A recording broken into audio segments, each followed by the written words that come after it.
So, we're back. I wanted to start a new series on top of Album of the Week, because as we know, that has been going swimmingly, regular uploads as per usual. We're doing well there. But I wanted to go over my steps while I mix and kind of what my head's going through and what my methods are while mixing. So I thought, why not kind of start a series where we pick a song, depending on what the subject is, I'll try and find a song that represents what I'm trying to describe and show. If not, then it could be one song that we continue doing, and then maybe we get to the final product and kind of compare and see what we've done. So we'll jump into Logic in a sec, but before that, I just wanted to talk over it a bit. And today's subject is time alignment. Time alignment is a massive thing for live recordings and live production. When discussed about time alignment, drum kits are the main culprit. So if you record a drum kit, you have a microphone in the kick, a microphone on the snare, you have overheads, you have different mics on different toms and stuff.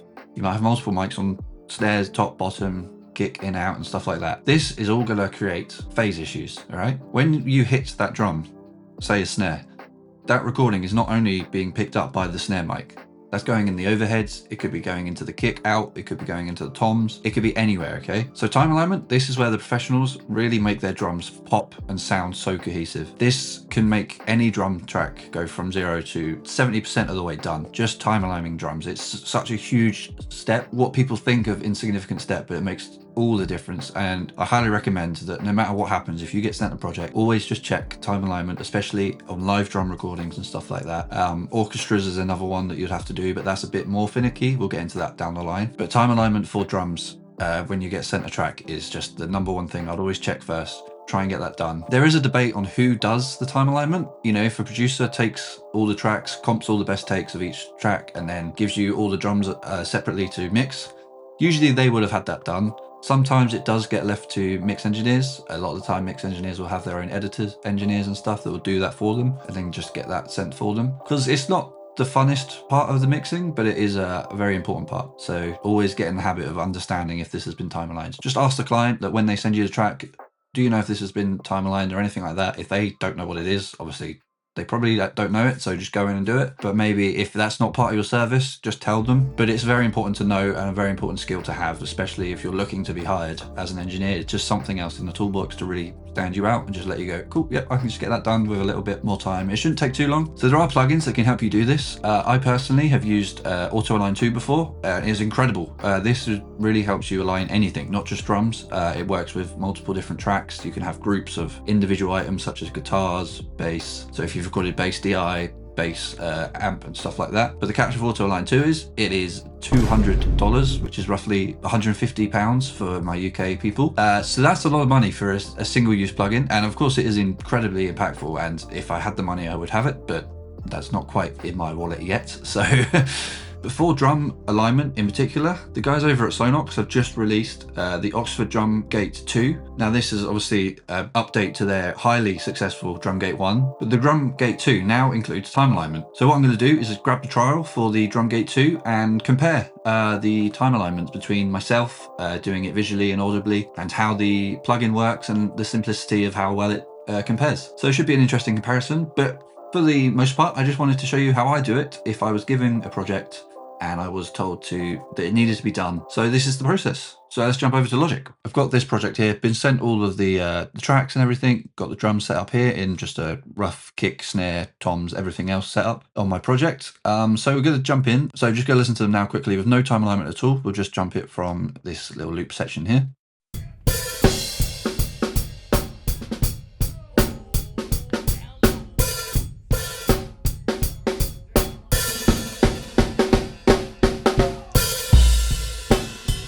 This impact hit here, we're going to have to just tweak a bit later, but for now I'm just going to mute that. So when starting this, where do you start? What do you align first? So what I would like to do first is just do the individual drums. You can see here with the kick, we've got a kick in and a kick out. So for me personally, I'm just going to zoom in and just have a look at the waveforms quickly. So if I zoom here, you can see that the polarity for the drums is not actually correct.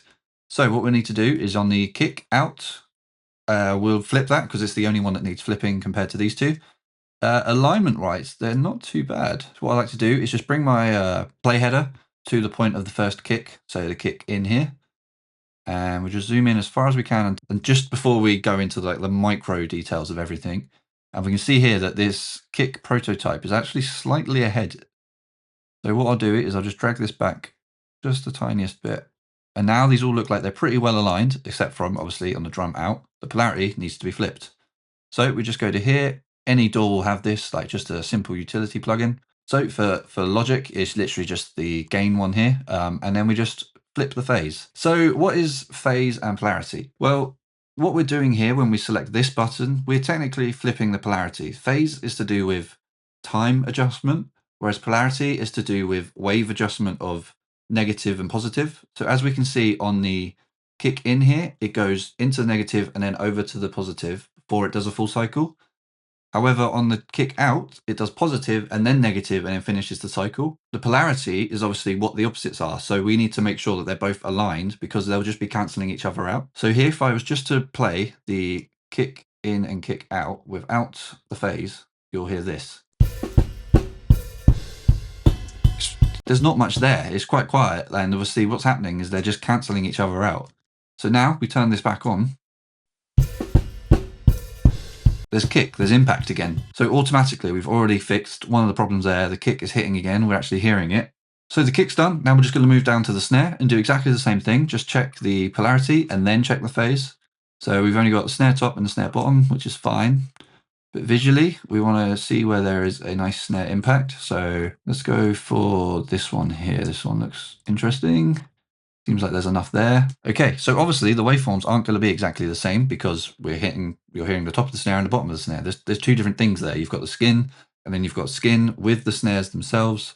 You've obviously got the frame of the body, which is going to change depending on whether you're hitting the top and stuff. So we're not going to expect this top snare and the bottom snare to be exactly identical. But for here, we're going to see that the polarity is actually okay. We see that it rises first and then dips and then comes up. But what we will do is just bring it as close as we can. And we can see here that the phase bottom is slightly behind, as it should be technically, because obviously if you're hitting the top, you're hitting that first and hearing it, and then the bottom is obviously ever so slightly delayed, like milliseconds, which is what we're seeing here. So what we'll do is we will just drag the bottom one here to the bottom, just in line there.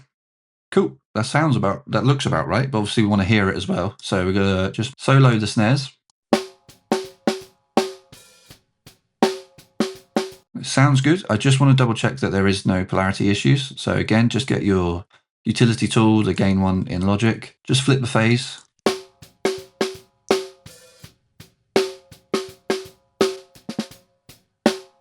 Yeah, you can hear all that, the phase being introduced where it's not quite leveling up together. So yeah, we don't need that tool at all, so we can just take that off. That's perfect. Right, so now how do I align them with what? Because obviously, as I mentioned, the snare hit is going into the kick and the kick into the snare, and everything's kind of taking a whole picture of the drums. So what I will do is I'll bring the overheads and line them up with the snares.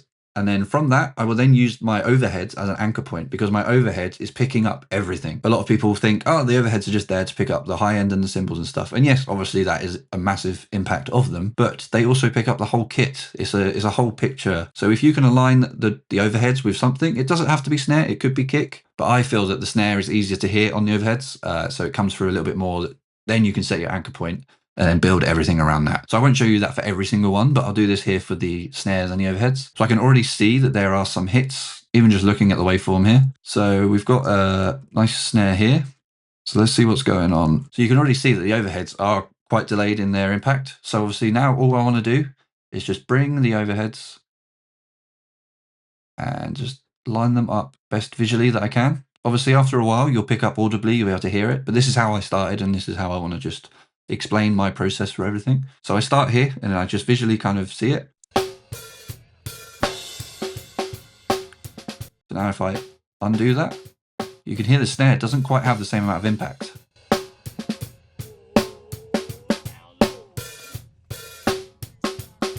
Snare sounds like it's tight and it's one thing again now. So now it doesn't feel like there's a snare hit slash a bit of snare delay that shouldn't be in there because of that time alignment. So now from that, I'm happy with that alignment there. It sounds good. I won't check the polarity just yet. I might do that at the end when I've got everything playing together, and then I'd go to the overheads, turn on the utility, see if there's a bit of polarity issues. There might not be. Usually it's fine. Like you wouldn't usually have to do that, but sometimes you do. You know, it's just things to keep in mind when you're doing these steps. So now we bring the drums overhead and we're going to do the exact same things with the kick. So now I'll be moving the kick instead of the overheads to make sure the overheads are now my anchor point. So I want to find a section where it's just kick really. So it seems like there's this bit here. You can already see here that the kick obviously isn't quite as loud as the snares coming through. You've got the snare hit here, coming over to the kick, and then you've got this tiny little bit here that is the kick. So what you could do, if you want to, you could change the gain, just bring it up to see the waveform a bit better and understand what's happening. Now I can already see here, if I switch it back, when I'm looking at the waveform here, I can see that this part, this section where the player head here, that is where the kick is supposed to hit. You can already see that it's the bigger part. So what I'll do is I'll zoom in again as far as I can until it starts going into the micro details. And then I want to bring this peak here, where the playhead is on the overheads. Now I want to bring the kick to that, okay? So I'm just going to select the kick tracks and bring them back. Okay, so let's give that a listen.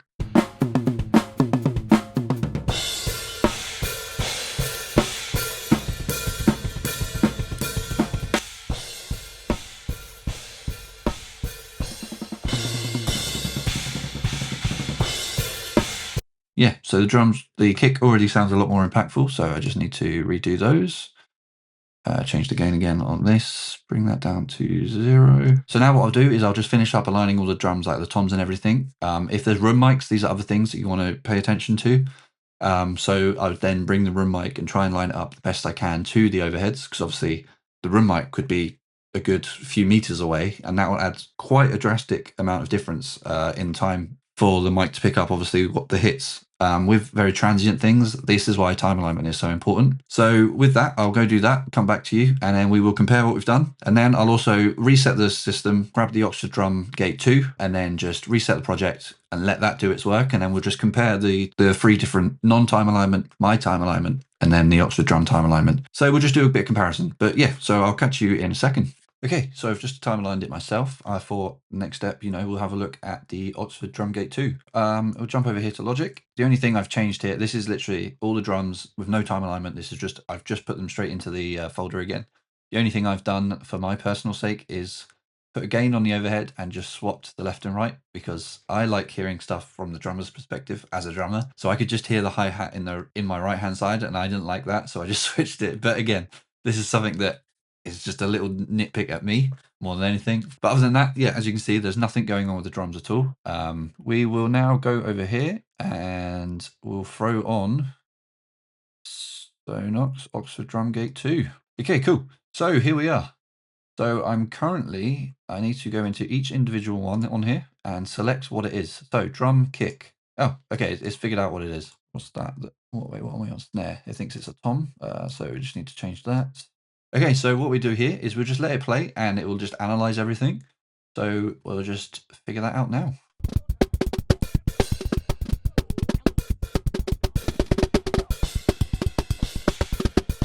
Okay, so I let that go on for longer than I believe it needed. So you saw there that it was yellow for a little bit and then the line went green and I could have clicked analyze. But I just thought I'll just let it run its course and see what happens there. But we can see here already there is some polarity shift. So it's decided to flip the in and the out secondary, even though it could have just done the one. But yeah, that's fine. That's no issue there. Snares, it's only picked up the bottom snare. So what have we got here? Snare top. This one. It figures out it's a snare. Why has it got it in toms? Interesting. Yeah. Okay, so it has figured out that it's a snare. So now we'll just listen to it back.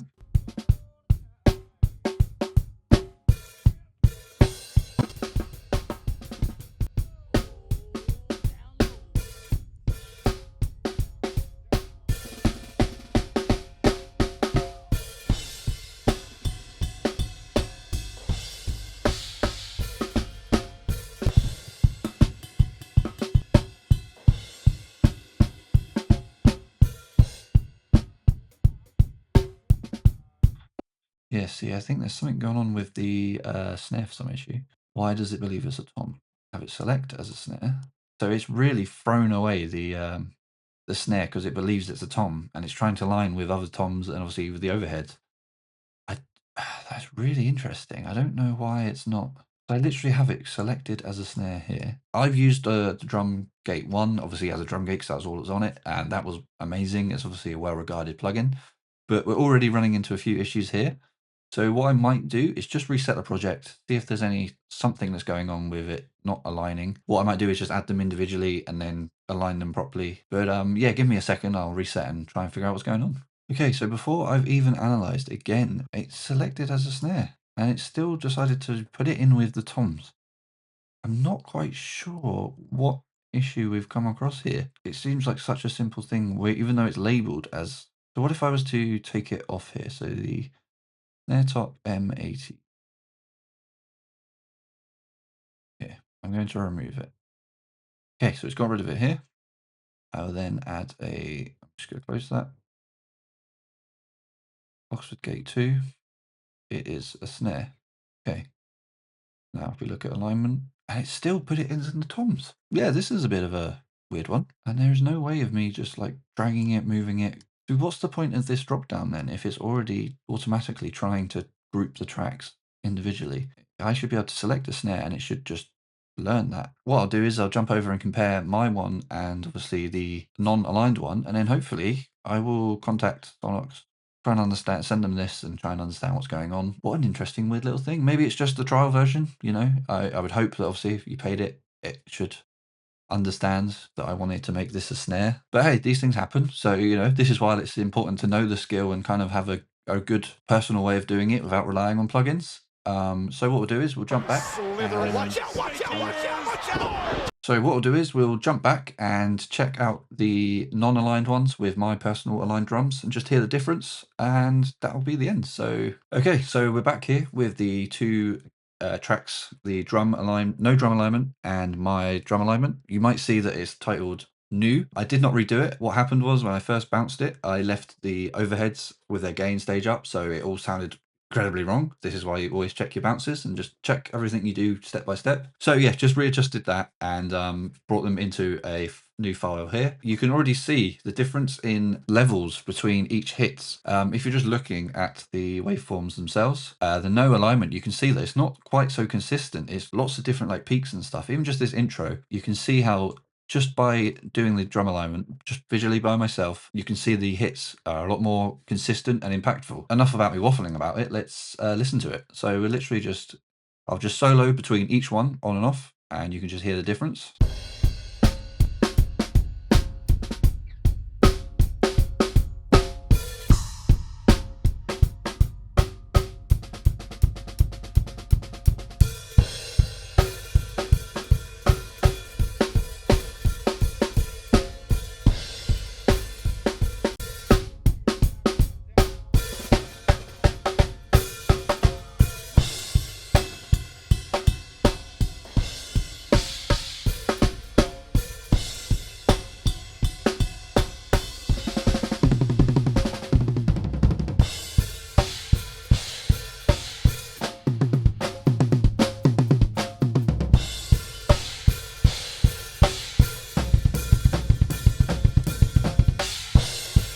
So hopefully that gives you a better idea of like, and you can hear that difference of just every hit sounds like it's actually hitting together and on time and everything sounds cohesive. Whereas with no alignment done, it all sounds like it's a bit wish-washy. Nothing's really hitting together. It all sounds a bit distant. It doesn't quite sound together. So this is one of the steps to, yeah, really get your drums from 0 to about 70% done with the mix. It's just time alignment. It makes such a huge difference and it really can save a mix. Like if you've done a mix and you're just thinking, well, why are these drums not sounding like they're right? Just look at the time alignment and just see if there's an issue there. And then as soon as you nudge that into place and you hear the impact of everything hitting together when it should, it's huge. It makes a huge difference. So hopefully you had the difference there with drum alignment. If you ever get into the stage of mixing where you're adding more compressors, adding more EQ, and you're trying, and the drums still aren't hitting, just stop and pause and take a second to look at the time alignment there and just make sure that everything is hitting exactly when it should be in every single channel. But yeah, thank you guys for joining me today.